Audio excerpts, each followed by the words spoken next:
درود پاک کب کب کہاں کہاں اور کیسے کیسے کام آتا ہے۔ ایک بہت ہی خوبصورت واقعہ، بڑا ایمان افروز واقعہ ہے جو میں آپ کے سامنے پیش کرتا ہوں۔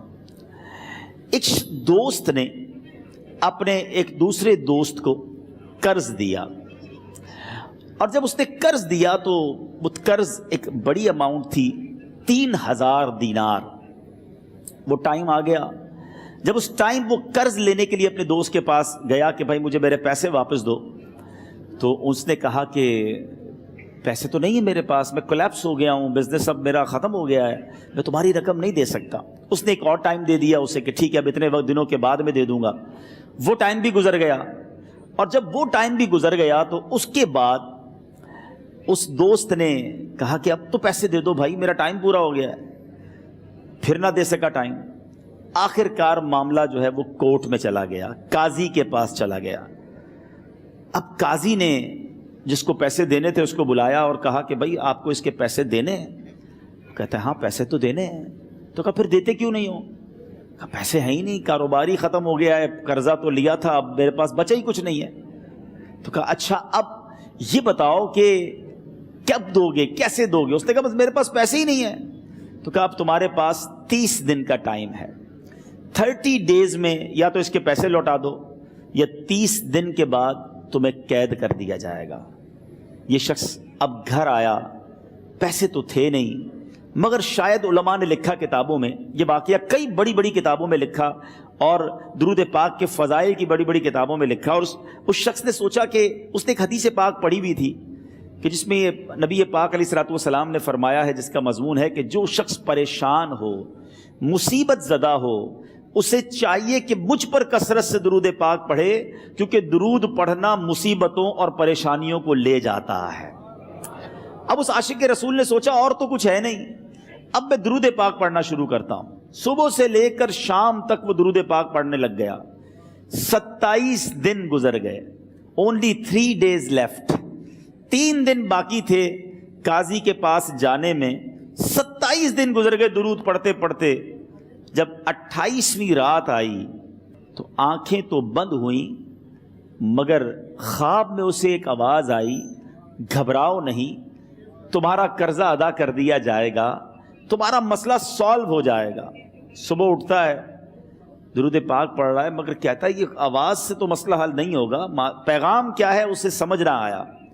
28واں دن گزر گیا، 29ویں رات آ گئی، مگر اب آنکھیں بند ہوئیں اور قسمت جاگ اٹھی۔ نبی پاک صاحب لولاک صلی اللہ تعالیٰ علیہ وسلم خواب میں تشریف لائے، اور پیارے آقا صلی اللہ تعالیٰ علیہ وسلم نے فرمایا گھبراؤ نہیں، علی بن عیسیٰ وزیر کے پاس جاؤ، وہ تمہارا قرضہ ادا کر دے گا۔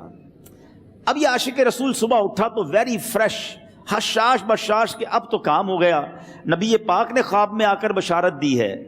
مگر پھر ذہن میں سوال آیا کہ علی بن عیسیٰ کے پاس جاؤں گا تو ثبوت کیا ہے، پروف کیا ہوگا؟ میں جا کر اس کو کہوں گا کہ میرا قرضہ دے دو، تو ایسے تو قرضہ نہیں دے دینا، اور میں نے اس کو کہا کہ مجھے نبی پاک نے خواب میں کہا ہے، اور اس نے اگر مجھ سے کوئی نشانی مانگی تو میں نشانی کیا دوں گا؟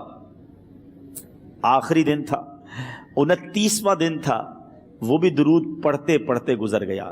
30th نائٹ آ گئی، صبح وہ دن ہے جب عدالت میں جانا ہے۔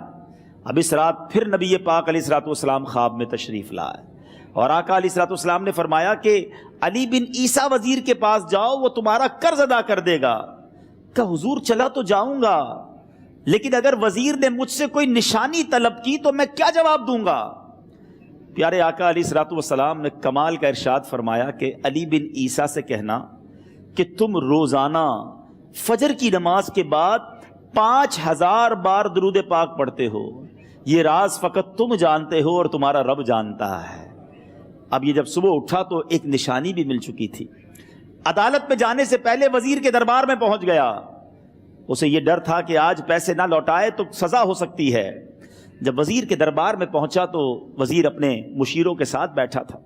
کہا مجھے آپ سے بات کرنی ہے۔ کہا بتاؤ کیا بات کرنی ہے؟ کہا میں ایک پیغام لایا ہوں آپ کے لیے۔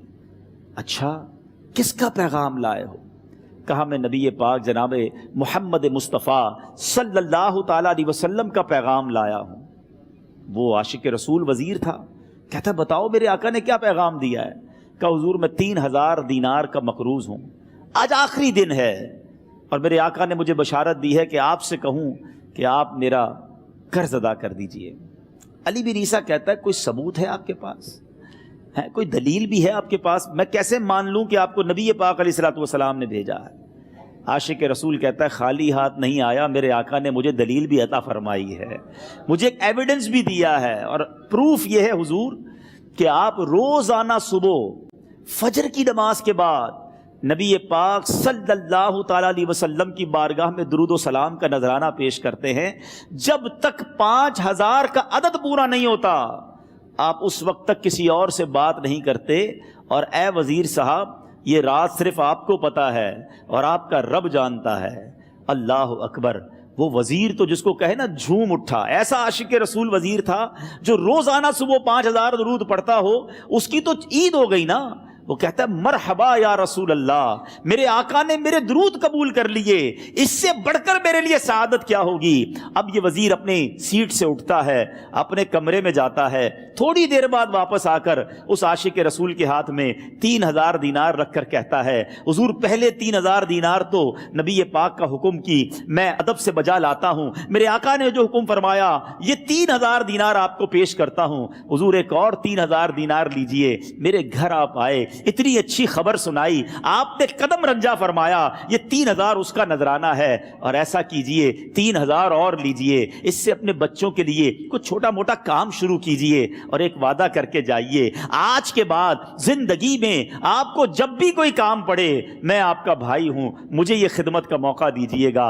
اللہ اکبر۔ وہ مقروض جو ایک رات پہلے 3000 دینار کا مقروض تھا، ہو سکتا ہے اس کے بیک آف مائنڈ یہ بھی چل رہا ہو کہ اب شاید کل میں نے جیل میں جا کر عدالت میں جا کر گرفتاری دے کر جیل میں جانا ہے، مگر اب 9000 دینار ہاتھ میں ہیں۔ عاشق رسول جھومتا ہوا نبی پاک کی یاد میں گھومتا ہوا اب عدالت میں پہنچا۔ عدالت میں everybody expecting over there کہ آج اس نے آنا ہے اور آ کر کہنا یہی ہے کہ پیسے تو نہیں ہیں، گرفتار کر لو، مگر جا کر اس عاشق رسول نے 3000 دینار جج صاحب کے ہاتھ میں رکھ دیے۔ قاضی کہتا ہے پہلے تو یہ بتاؤ پیسے آئے کدھر سے؟ تم تو کہتے تھے غریب ہوں، تم تو کہتے تھے کاروبار نہیں ہے، ایک مہینے میں اتنی بڑی رقم کا انتظام کیسے ہو گیا؟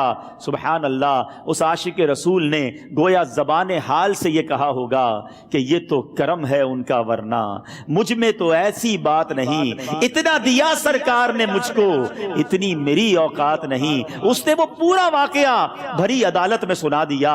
اللہ اکبر۔ میرے پیارے اسلامی بھائیوں ذرا سوچو پہلے زمانے میں کیسے عاشقان رسول ہوا کرتے تھے، وہ جج وہ قاضی بھی کیسا سرکار علیہ الصلوۃ والسلام کا عاشق تھا۔ اپنی سیٹ سے اٹھتا ہے، بھرے دربار میں بھری عدالت میں وہ اپنے چیمبر میں اپنے کمرے میں جاتا ہے، اور تھوڑی دیر بعد واپس آ کر اس کے ہاتھ میں بھی 3000 دینار ہیں، اور وہ 3000 دینار جو ہے وہ اس عاشق رسول کے ہاتھ میں رکھتا ہے کہ سارا ثواب علی بن عیسیٰ کیسے لے جائے، میں بھی تو نبی پاک کا غلام ہوں، میں تمہارا قرضہ میں ادا کرتا ہوں۔ اچھا اب ایک اور عجیب سینیریو یہ بن گیا کہ جس نے کیس کیا تھا، جس نے دعویٰ کیا تھا، وہ بھی یہ سارا منظر دیکھ رہا تھا۔ کہتا ہے جج صاحب ذرا رکیے، میں بھی اپنے آقا کا امتی ہوں، اور ایک کام کیجئے قلم کاغذ منگوائیے، اس عاشق رسول کا قرضہ ہی میں معاف کر دیتا ہوں۔ اچھا اب عاشق رسول نے وہ واپس 3000 دینار جو جج صاحب نے دیے تھے وہ واپس جج صاحب کو دیے کہ حضور یہ پیسے آپ ہی رکھ لیں، قرضہ ہی معاف ہو گیا، اب آپ کے پیسے کا میں نے کیا کرنا ہے؟ جج صاحب کہتے ہیں جو پیسے نبی پاک کے نام پر نکالے ہیں اب مجھے واپس نہیں چاہیے، یہ بھی تم اپنے ساتھ لے جاؤ۔ اللہ اکبر۔ میرے میٹھے اسلامی بھائیوں، وہ عاشق رسول ایک رات پہلے 3000 دینار کا مقروض ہے، اب 12000 دینار لے کر گھر کو واپس جا رہا ہے۔ اس ایک واقعے کے اندر جو ہم سب کے لیے درس ہے، جو ہم سب کے لیے پیغام ہے، شاعر لکھتے ہیں نا، دکھوں نے تم کو جو گھیرا ہو تو درود پڑھو،